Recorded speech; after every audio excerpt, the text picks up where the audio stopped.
La semaine dernière, j'ai reçu une patiente qui venait se plaindre de relâchement vaginal. Et je me suis dit que ça pourrait être intéressant de faire une vidéo dessus pour parler du relâchement vaginal.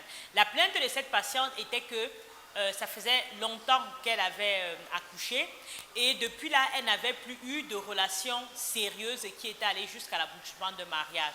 Entre-temps, elle avait eu des copains, mais elle m'a dit à chaque fois que elle avait un copain, ça se passait plutôt bien. Il y a même un qui est même allé jusqu'à faire le toquer à la porte chez ses parents.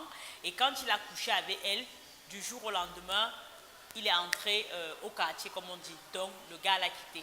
Et elle me dit qu'elle était déjà à la troisième relation dans laquelle elle vivait la même difficulté. Et à son avis, elle pense que c'est à cause de son vagin.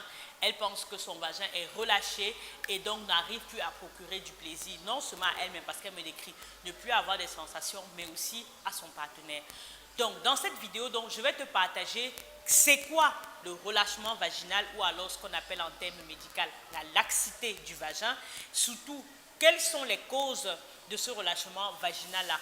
Et si tu restes jusqu'à la fin, je te donnerai une dernière cause qui est souvent très peu connue et qui est souvent même méprisée, mais qui à la longue a de vrais dégâts sur votre vagin. C'est parti.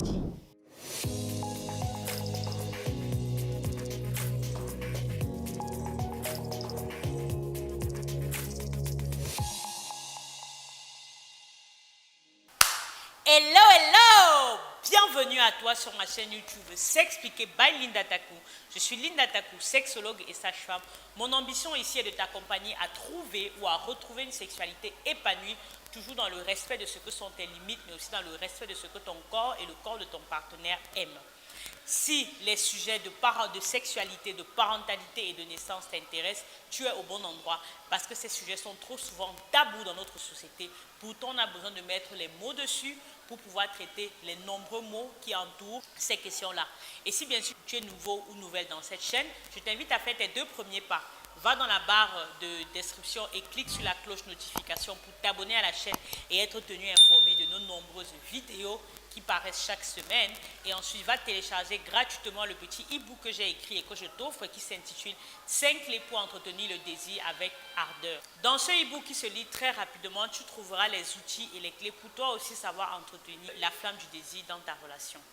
Dans cette vidéo, je voudrais qu'on parle de la laxité vaginale. La laxité vaginale, c'est quoi? C'est tout simplement le relâchement du vagin, le relâchement de l'ensemble des muscles et des fibres qui permettent au vagin d'avoir sa tonicité. Et donc, ce relâchement-là peut survenir en différentes circonstances de la vie. Et c'est ce que je m'en vais te partager ici. Si toi, peut-être, tu as des symptômes comme, premièrement, des plaies vaginaux, c'est-à-dire quand tu as des rapports sexuels, tu sens que le pénis de ton partenaire rentre trop facilement ou alors tu ne ressens plus les sensations. Peut-être que tu souffres de relâchement vaginal. Si par exemple tu as une sensation de lourdeur et de pesanteur dans ton périnée, peut-être que tu souffres de relâchement vaginal. Ou alors si tu sens que tu n'as plus autant de plaisir, autant de sensations qu'avant, peut-être également que tu souffres de relâchement vaginal. Donc assieds-toi bien pour comprendre quelles sont les causes. Alors, la première cause de relâchement vaginal, c'est tout simplement le vieillissement. Oui, au fur et à mesure qu'on prend de l'âge, les fibres de notre corps lâchent, notamment les fibres de collagène qui permettent de resserrer et de tenir le vagin, mais également beaucoup de nos tissus. Donc, le relâchement de ces fibres-là, avec le temps, peuvent être la cause d'un relâchement vaginal. La deuxième cause de relâchement peut être les accouchements.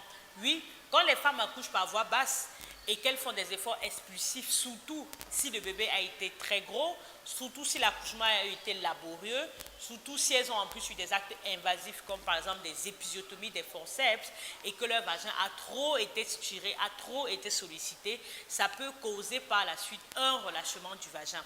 La troisième cause de relâchement vaginal, qui est non des moindres, c'est tout simplement la ménopause. Vous savez que les hormones de la femme, notamment les œstrogènes et la progestérone, ont un impact direct sur l'ensemble du corps. C'est ces hormones-là qui nous donnent le beau teint, qui nous donnent la forme de nos hanches, qui nous donnent nos seins, qui permettent la tonicité vaginale, mais aussi qui permet à nos corps de pouvoir sécréter l'ensemble des sécrétions importantes pour le rapport sexuel, comme par exemple la cyprine qui permet la lubrification. Eh bien, avec la ménopause, toutes ces hormones-là s'arrête, notamment les oestrogènes et la progestérone.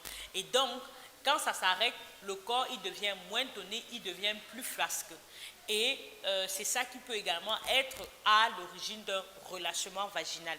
Mais surtout, il y a quelque chose que les femmes ne savent pas, ou alors qu'elles font parfois et qui peuvent entraîner des perturbations au niveau de leur vagin, notamment un relâchement. Il faut savoir que le fait de ne pas avoir une hygiène sexuelle, une hygiène intime adéquate, peut à la longue créer des problèmes, peut à la longue créer un relâchement vaginal.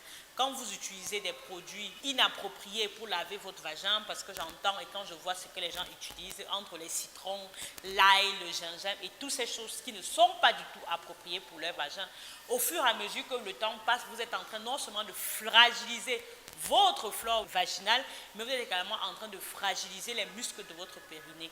Mesdames, il faut savoir que votre vagin est auto-nettoyant, il n'a besoin de rien du tout. Il n'a pas besoin que vous intrusiez des choses à l'intérieur. Il n'a pas besoin que vous utilisez des substances particulières pour pouvoir prendre soin de lui. Donc, laissez-le tel qu'il est.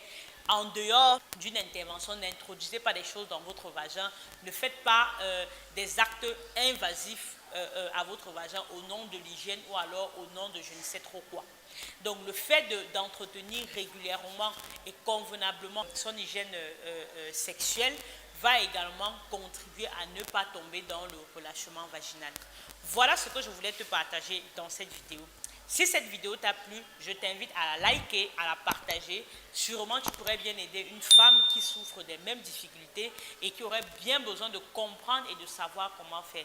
Et bien sûr, dans une prochaine vidéo, je t'expliquerai l'ensemble des techniques naturelles pour pouvoir tonifier ton périnée pour qu'il ne se relâche pas, mais également les techniques médicales quand vraiment il y a un vrai relâchement du périnée qui demande une intervention médicale extérieure. Et d'ici là, je te souhaite de te porter bien et je te dis à très vite.